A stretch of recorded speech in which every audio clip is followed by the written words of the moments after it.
Hello and welcome to my YouTube channel. Today I'll be speaking about 10 causes of pelvic pain. I always like to start by defining what we mean. Where is the pelvis? A number of times we put our hands on our lower part just below our chest and say, oh, my stomach hurts. Well, in medical terms, we refer to that lower part as the abdomen. The stomach is just one structure within the abdomen. And then in the lower part of the abdomen, we refer to that aspect as the pelvis. And so today I'll be talking about 10 causes of pelvic pain. Number one, appendicitis. For us to understand what appendicitis is, a number of times when we hear itis in itis in medicine, it usually refer to inflammation. And so when we say appendicitis, there is an inflammation of the appendix due to an infection. The appendix is just a little part of the bowel, of the intestine, and that part becomes inflamed, becomes infected, causes what is referred to as appendicitis, and so typically we present with abdominal pain. The pain is initially situated around the belly button or the navel. However, as time goes on, the pain moves to the right lower quadrant, right lower aspect called the iliac fossa. Also, this patient could present with fever, nausea, vomiting, diarrhea or constipation, increased frequency of urination. This usually requires a surgical procedure to take out the appendix, and then that should resolve the problem. Number two and number three I will take together: urinary tract infection and or acute pyelonephritis. Again, definition of terms. The urinary tract consists of the urethra, through which the urine comes out, the bladder, where the urine is stored, the ureter that connects the bladder to the kidneys, where the urine is processed or formed. If there is urinary tract infection, the patient will present with burning, stinging sensation on passing urine. If the bladder is a problem, we refer to that as cystitis. The bladder holds, like a tank, holds the urine. If the urine is infected or the bladder is infected, that same infection can track upwards through the ureter to the kidneys. If the kidneys become involved, we refer to that as pyelonephritis. Again, remember, in medicine, if you hear itis, it usually means an inflammation.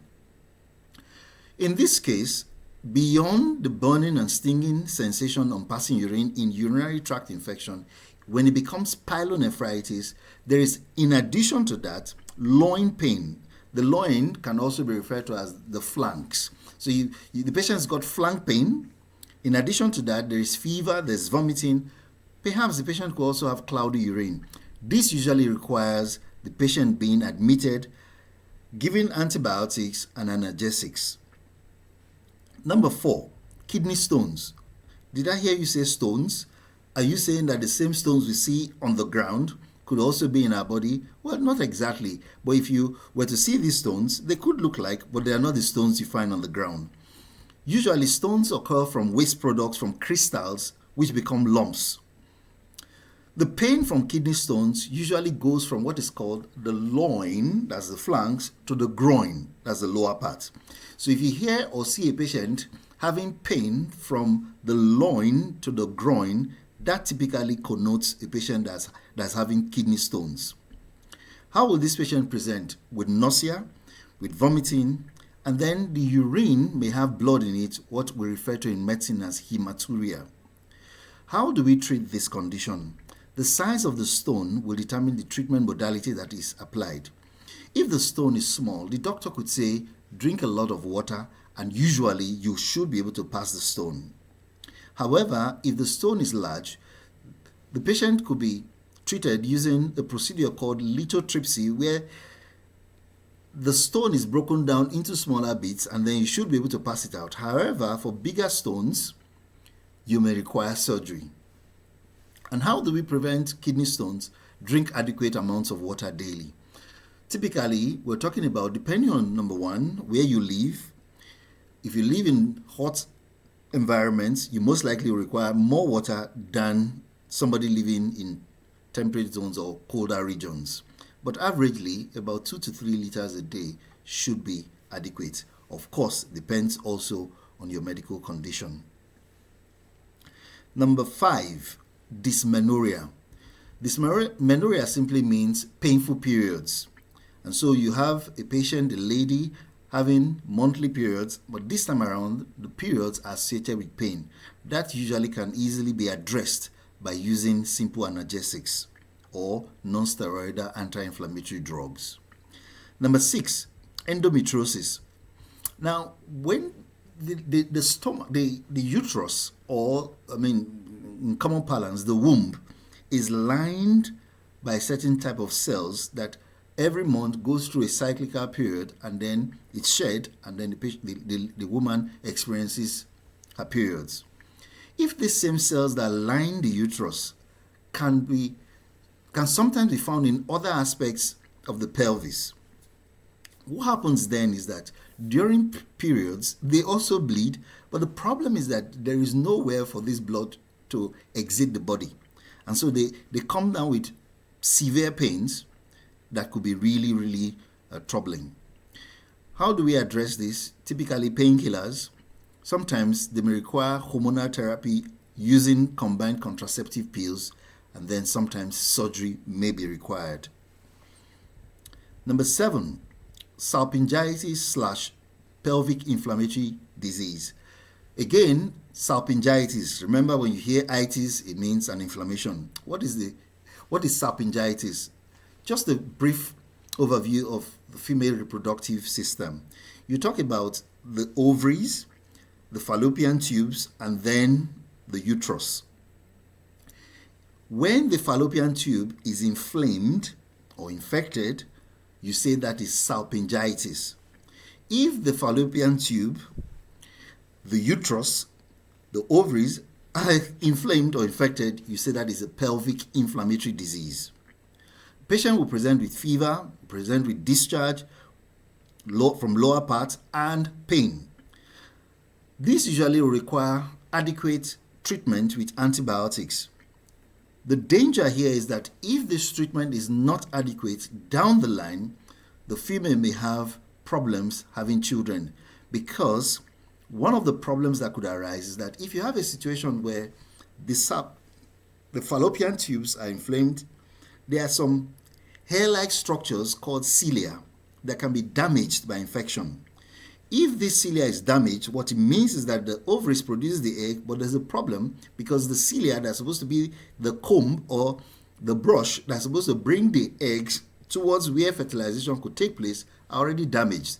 And so females that have or have had pelvic inflammatory disease that wasn't adequately treated are predisposed to having infertility down the line. Number 8, uterine fibroids.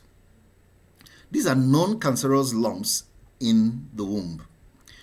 The problem is that they could present with painful, heavy periods, and if a woman loses so much amount of blood every month, that will result in anemia where you have low blood volume, and that will present with fatigue, undue tiredness, and then sometimes they could also have frequent micturition, frequent urination.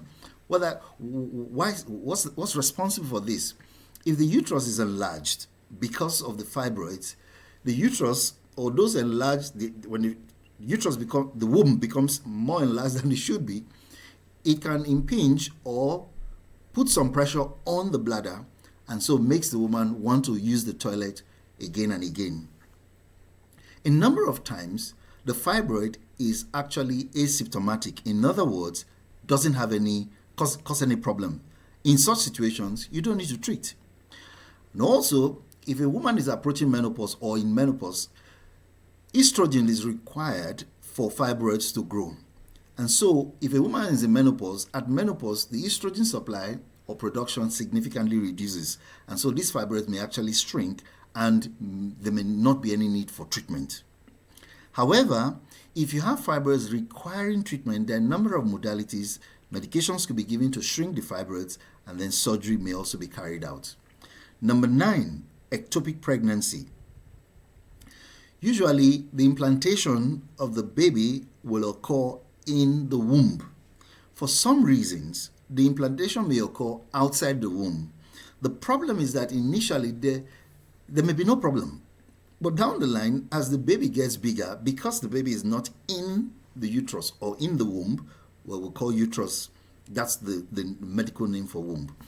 If the baby is not in the uterus or womb, as the baby gets bigger, the structure where it is implanted will not be able to contain its size, and so there could be rupture or a breakdown of that structure.